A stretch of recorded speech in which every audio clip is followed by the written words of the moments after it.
Kali ini aku akan membahas materi tentang membedah sebuah karya pada angkatan Balai Pustaka. Sebelum membedah angkatan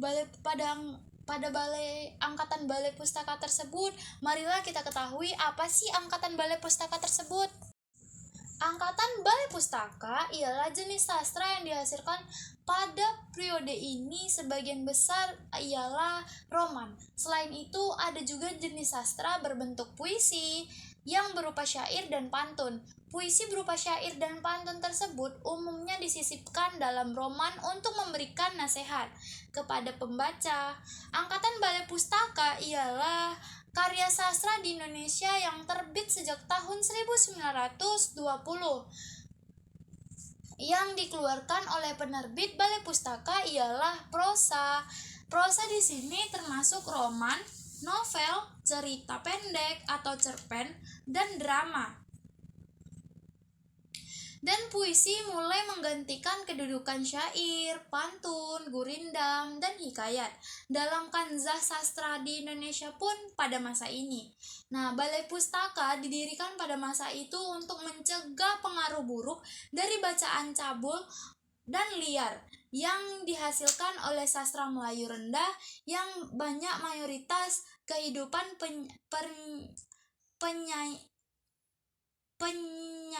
pencarian atau cabul dan dianggap memiliki misi politis ataupun sering dikatakan dengan liar. Balai Pustaka menerbitkan karya dalam 3 bahasa yaitu Melayu Tinggi, bahasa Jawa, dan bahasa Sunda, dan dalam jumlah terbatas dalam bahasa Bali, bahasa Batak, dan bahasa Madura. Nur Sultan Iskandar dapat disebutkan sebagai Raja Angkatan Balai Pustaka. Oleh sebab itu, banyak karya tulisnya pada masa tersebut. Apabila dilihat dari daerah asal kelahiran para pengarang, dapat dikatakan bahwa novel-novel Indonesia yang terbit pada angkatan ini ialah novel Sumatera, dengan Minangkabau sebagai titik pusatnya. Penulis-penulis dan karya sastra pada angkatan Balai Pustaka ini sebenarnya ada banyak, tetapi saya akan menyampaikan 2 penulis dan karya yang telah diterbitkannya. Yang pertama yaitu ada Merari Siregar. Karya yang diterbitkannya ada 3, yaitu novel Azab dan Sengsara pada tahun 1920, novel Binasa Karena Gadis Periangan pada tahun 1931, yang ketiga yaitu ada Cinta dan Hawa Nafsu. Penulis yang kedua yaitu Marah Rosli. Di sini ia menciptakan novel La Hami pada tahun 1924. Novel kedua yaitu Anak dan Kemenakan pada tahun 1956. Dan yang ketiga yaitu ada Siti Nurbaya. Siti Nurbaya diciptakan pada tahun 1922. Bahkan Siti Nurbaya sudah sering kita dengarkan novel-novel seperti pernikahan yang dalam paksaan. Selanjutnya ialah ciri khas karya Balai Pustaka. Yang pertama yaitu gaya bahasanya mempergunakan perumpamaan klise, pepatah, dan peribahasa. Kebanyakan dari cerita karya pada Balai Pustaka ini ialah menggunakan pepatah dalam novel atau tulisannya. Nah, yang kedua yaitu alur yang digunakan sebagian besar alur lurus, namun ada juga yang mempergunakan sorot balik, misalnya Azab dan Sengsara, dan di bawah lindungan Ka'bah. Teknik penokohan dan perwatakan menggunakan analisis langsung. Maksudnya ialah ceritanya yang bergaris lurus atau yang sering disebut dengan alur maju. Nah, yang selanjutnya yaitu atau yang ketiga, banyak sisipan peristiwa yang tidak langsung berhubungan dengan inti cerita, seperti uraian adat, dongeng-dongeng, syair, dan pantun nasihat. Ini maksudnya ialah banyak peristiwa yang diceritakan dalam novel, cerita, cerpen, ataupun apa yang diciptakan dalam periode Balai Pustaka ini tercipta dengan Inti cerita, adat istiadat, dongeng, syair, dan pantun-pantun nasihat yang bisa kita terima. Nah, yang selanjutnya yaitu bersifat didaktis. Sifat ini berpengaruh sekali pada gaya penceritaan dan struktur penceritaannya. Semuanya ditunjukkan kepada pembaca untuk memberi nasihat. Pada slide ini kita dapat mengetahui sifat atau cerita dari karya Balai Pustaka ini lebih menuju ke nasihat. Nah, yang kelima yaitu ada pusat pengisahan, pada umumnya mempergunakan metode orang ketiga. Ada juga roman yang mempergunakan metode orang pertama. Misalnya dalam novel Kehilangan Mestika dan Di Bawah Lindungan Ka'bah. Pada kedua novel ini ia lebih menggunakan metode orang ketiga, dan juga walaupun juga memiliki metode orang pertama. Selanjutnya kita menganalisis tema-tema pada novel periode Balai Pustaka. Di sini dalam penelitian ini penulis menggunakan 5 sampel novel. Yang pertama yaitu Azab dan Sengsara tahun 1921 karya Merari Siregar. Yang kedua yaitu Siti Nurbaya karya Mara Lusli. Yang ketiga yaitu Salah Asuhan pada tahun 1928 karya Abdul Mois. Yang keempat yaitu Mencari Pencuri Anak Perawan pada tahun 1931 karya Suman HS. Yang kelima yaitu Dian Yang Tak Kunjung Padam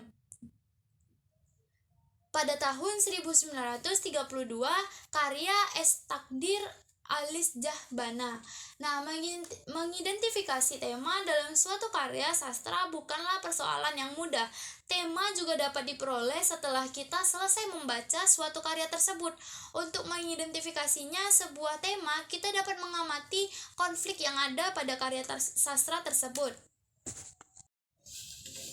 Cerita pertama ialah pada novel Azab dan Sengsara karya Merari Siregar ini. Novel yang terbit pada tahun 1921 merupakan novel pertama dalam periode Balai Pustaka ini. Novel ini menceritakan mengenai dua orang muda-mudi dan cintanya harus kandas karena perbedaan derajat. Nah, tema yang dapat kita angkat dalam novel tersebut ialah pemaksaan kehendak golongan orang tua kepada golongan menganak muda dalam hal memilih atau pemilihan jodoh tanpa memberi kesempatan golongan muda untuk meraih dan mengenali pasangan yang akan bersama. Ketidakbahagiaan dan kesengsaraan hidup dalam golongan muda.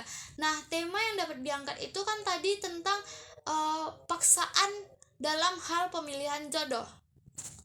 Selanjutnya yaitu novel kedua Siti Nurbaya pada tahun 1922. Dalam novel ini konflik terjadi pada Nis Siti Nurbaya, Samsuri dan Datuk Maringgi, yang mana Datuk Maringgi merupakan tokoh yang mengenggal tali percintaan Siti Nurbaya dan Samsuri. Konflik bermula saat ayah Siti Nurbaya, Baginda Sulaiman, jatuh miskin karena ulah Datuk Maringgi yang tidak suka melihat kesuksesan perdagangan Baginda Sulaiman. Nah, dari konflik tersebut dapatlah tema yang ialah percintaan yang kandas karena tekanan masyarakat tradisional yang membuat sang tokoh akhirnya membalaskan dendam dengan cara bergabung dengan pihak kolonial. Tekanan dari masyarakat tradisional diantara lain tekanan dari ayah Samsubahri yang merasa malu atas tuduhan yang ditimpalkan kepada anaknya bahwa anaknya telah menggoda istri orang lain yang tak bukan ialah istri dari Datuk Maringgi, yang kemudian sang ayah mengusir Samsubari. Tekanan kedua yaitu berasal dari Datuk Maringgi. Tokoh ini merupakan tokoh yang menyulut terjadinya konflik hingga akhir dengan akal licik yang membuat Siti Nurbaya ini terbunuh. Novel ketiga yaitu Salah Asuhan pada tahun 1928 karya Abdul Mois. Konflik dalam novel ini sebenarnya timbul karena orang tua yang salah dalam mengasuh dan mendidik anaknya. Bahkan bisa kita jumpai tema dalam novel ini ialah akibat yang diterima oleh seorang yang kehilangan jati diri kebangsaan akibat orang tua yang salah dalam mengasuh.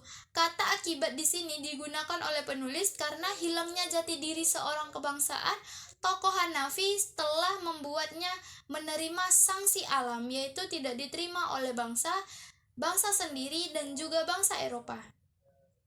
Novel keempat yaitu Mencari Pencuri Anak Perawan pada tahun 1931 karya Suman HS. Novel ini hampir menyerupai novel detektif karena unsur kejutannya. Nah, tema dari novel ini ialah tali percintaan dua orang yang saling mencintai tidak akan putus meskipun orang tua tidak merestui, asalkan mereka memperjuangkan cintanya. Nah, pada novel selanjutnya atau novel terakhir yaitu Dian yang Tak Kunjung Padam atau pada tahun 1932 karya S. Takdir Alis Jahbana. Nah, novel ini masih berkisah dengan mengenai cinta yang tidak direstui karena perbedaan derajat. Konflik dalam novel ini bermula ketika keluarga Yasin datang ke rumah Molek untuk mempersuntingnya, yang kemudian disambut dengan penolakan oleh keluarga Molek karena dianggap tidak setara dengan keluarga Molek yang bangsawan. Nah, tema dalam novel ini dapat diciptakan ialah percintaan dua anak manusia yang tidak direstui karena perbedaan derajat. Namun kelak generasi muda akan dapat mengalahkan generasi tua dengan tidak lagi tunduk pada pemilihan jodoh secara adat istiadat. Berdasarkan hal-hal tersebut, dapat kita simpulkan bahwa tema-tema dalam periode Balai Pustaka tetap memiliki perbedaan antara satu novel dengan novel lainnya. Namun secara umum, persoalan yang diangkat dalam novel-novel periode Balai Pustaka memiliki kesamaan, yaitu persamaan adat, istiadat, kawin paksa, dan pertentangan antara golongan orang tua dengan golongan muda, sehingga membuat novel-novel tersebut memiliki kesamaan dalam persoalan yang diangkat.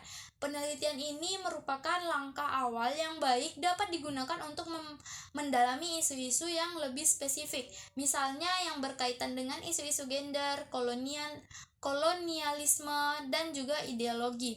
Sekian materi yang saya sampaikan, terima kasih.